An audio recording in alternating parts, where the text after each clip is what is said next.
as a police officer, I'm compelled to make this video. I've been in law enforcement for 10 years, and I'm speaking to my peers, other fellow officers, people in any kind of law enforcement position. I've seen officers nationwide enforcing tyrannical orders against the people, and I'm hoping it's the minority of officers, but I'm not sure anymore, because every time I turn on the television, every time I look to the internet, I'm seeing people arrested or cited for going to church, for traveling on the roadways, for going surfing, opening their businesses, going to the park with their families, or doing nails out of their own house, using their own house as a place of business, and having undercover agents go there and arrest them and charge them with what? With a crime?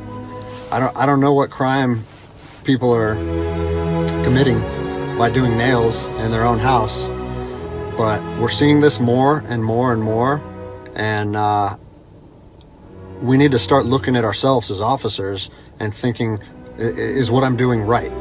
Now, I want to remind you that regardless of where you stand on the coronavirus, we don't have the authority to do those things to people just because a mayor or a governor tells you otherwise. I don't care if it's your sergeant or your chief of police. We don't get to violate people's constitutional rights because somebody in our chain of command tells us otherwise. It's not how this country works. Those are de facto arrests.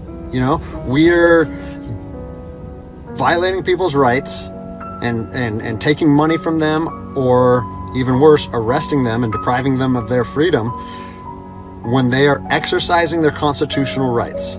Let's read something right here off of the Declaration of Independence. All men are created equal. We have the right to life, liberty, and the pursuit of happiness. That to secure these rights, governments are instituted among men, deriving their power from the consent of the governed, meaning our power and any government official's power is derived from the people, okay? We don't hold power over our citizens. It's contradictory to everything that our country stands for.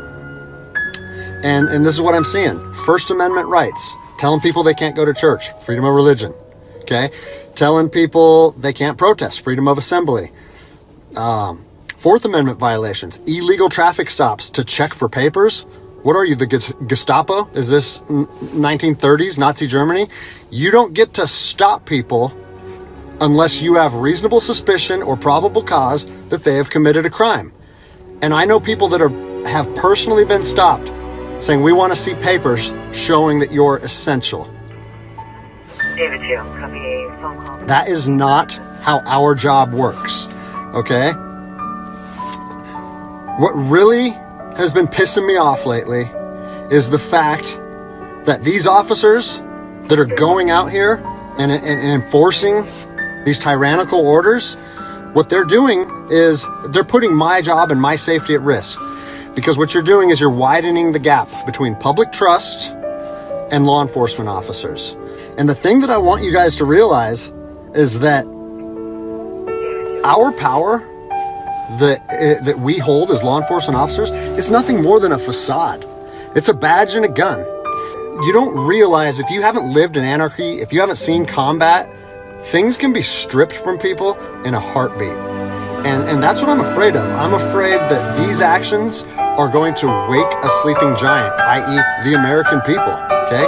They are going to be put in a position where they won't have their rights trampled anymore. And us as law enforcement officers, we'll have our ability to enforce the law stripped from us in about 10 minutes, okay? I think what is going to happen if this continues is we're going to see bloodshed in the streets, okay? I don't want to see bloodshed in the streets on either side of this coin. I don't want to see fellow officers get injured or killed, and I certainly don't want to see citizens get injured or killed.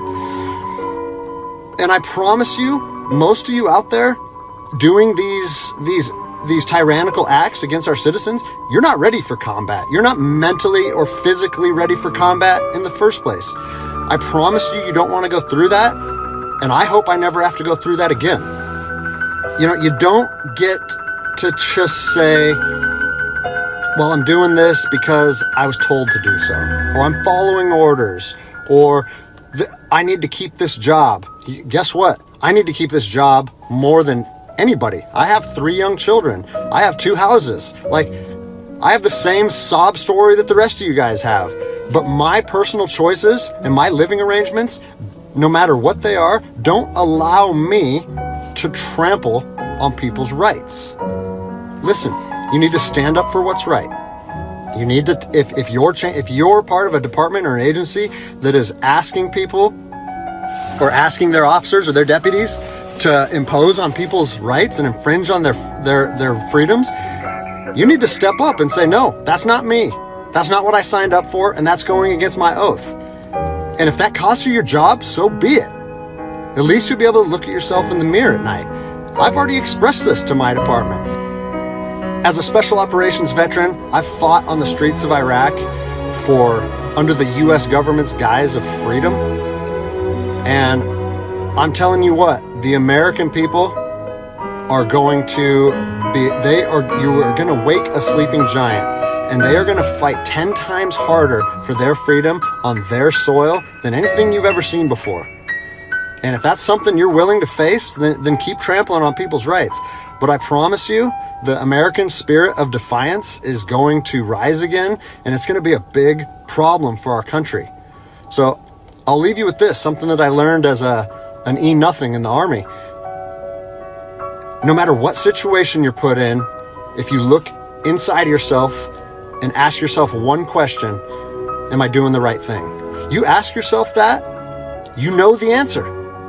And no amount of money or no order or law or anything should be able to make you go against doing the right thing. So I'm imploring officers to look inside themselves and ask themselves, is this what I want to be doing to my citizens? And I think the answer is clear. And if we all stand up together, guess what? It'll be a non-issue, no factor, because people and law enforcement will be united like we should be.